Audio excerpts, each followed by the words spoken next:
Hello everyone. I'm doing a video on request today. One of my subscribers, new subscribers actually, asked me about how to connect with your ancestors.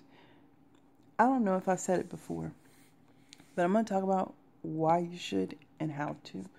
So, why you should, number one, it's your blood. You can't forget where you came from. It's part of you, it's your DNA. Your ancestors are where you come from. Secondly, who the hell wants to be forgotten? Like we all come to this world and we all live our lives and we all gotta go someday.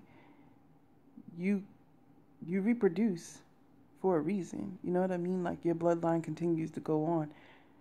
None of us should forget our ancestors. Obviously, eventually, as time goes on, you're not going to remember so far back, but nobody wants to be forgotten.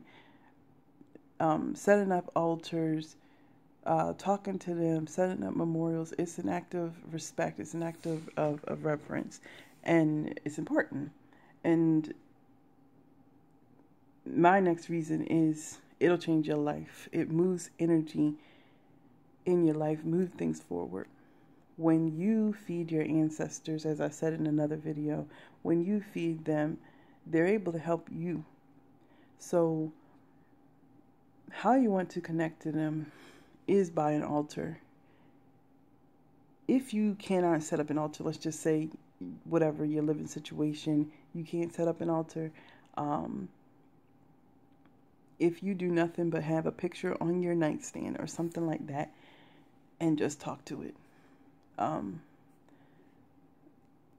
It's important. It's about remembering them. It's about acknowledging them, and slowly but surely they will show up in your life. But I did post a video of my old altar where I used to live at. It was a small one. I did post a video about that so you can see the setup, but you basically want this altar because it's like inviting the energy of the ancestors in. And when you set that up, it's saying, hey, I mean business. You know what I mean? Like, I need y'all's help, and I'm here to help you. Ancestor money isn't a must, but it's an extra. Burning money, actual dollars. It's not a must, but it helps you. But you do want to have your altar up. You do want to have pictures up, and most importantly, you want to have things that your particular ancestors loved, things that they ate, things that they used, foods that they ate, definitely. I said things that they ate. Foods that they ate. If you have anything that belonged to them while they were living that was cherished, even like a perfume that they always wore, or a particular liquor they always drank, or, something that was their absolute favorite. When they notice their favorite things in your house set up for them, they go crazy over it. So it's important to go ahead and set that up. Let me think. If in the very beginning you can't set things up, just talk to them. The same way you pray to, whoever you decide to pray to. If you pray at all, you need to talk to them. You need to say, hey, thank you for everything you did for me. Thank you for giving birth to my mother who gave birth to me. Thank you for watching over me. Thank you for protecting me. Thank you for making sure that I'm safe, etc., etc. Because what's not taught in modern society is the fact that some traditions teach it, some don't. Is the fact that usually your guardian is your grandmother's spirit. That's what people say. So, but not that that's the only person that watches over you. They watch over you as a collective. You're a continuation of them. You are them. They expect you to go further than they do. Just like in this lifetime, if you have children right now, you want your children to have so much more than what you had. It's natural. So remembering that these people made sacrifices for you, these people work for you, just thank them. If you don't do anything else, If you don't ever set up an altar, if you don't ever burn ancestor money, if you don't ever put food out, things like that, even if you don't ever do that, thank them. It matters. It will still move things forward in your life. But speaking of moving things forward, when I say talk to them, you need to tell them, like, hey, I hate the place that I'm living at. I need to be making more money so that I can live elsewhere. I'm going to go, fill out some applications, and here's my offering. I need y'all's help. What I do personally is sometimes if I really need something other than just talking, I have like different denominations of ancestor money, and I write out exactly what I need and what it is that I want, and I write it out on the ancestor money, and I burn it. That's slightly spell work, but I don't care. They know. You know what I mean? It's coming to you for a reason. Usually I do that in addition to whatever regular offering. What else can I say? Yeah. Eventually, I feel like with some people, number one, how do I want to say this? Some people have low vibrations. You understand that you want to communicate with your ancestors and stuff, but you're not even spiritual at all. And when you're not spiritual at all, you're not going to pick up on ancestors' speech, if that makes sense.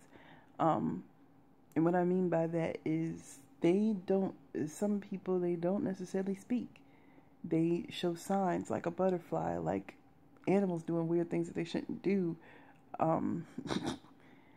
Things like numbers flashing or number sequences being around. Sometimes it's in what people say in their mannerisms. Let me just tell you that, speaking of that, when I first started doing my altar, I was trying not to make this video be long, but whatever, I'm going to tell this story because I think it's significant. When I first started doing my altar, I didn't know nothing about doing no altars or nothing. I just felt like my great-grandmom wanted me to put this up. And I'd already been talking to her, and I'm already clairaudient, so it wasn't nothing out of the normal. But lo and behold, this one day, I was at the bus stop when I was in Baltimore. I was at the bus stop waiting on this bus, and this woman comes walking. I see this woman coming up, and it is like she was the same height as my grandmom, same everything, same skin tone, same hair, same everything. And my eyes welled up with tears because I was like, oh my God, like, how did she do that? Thinking to myself, like, oh my God, my great-grandmom, remanifested herself. And when she got closer to me, it was like by the time she sat down next to me and she was like, oh, hey, how you doing or whatever, like as if she knew me, I just felt like, damn, like she came in and made herself in person. I don't even know how to explain it. Like, it was surreal. I had chills all over my body. And then the woman just started talking to me.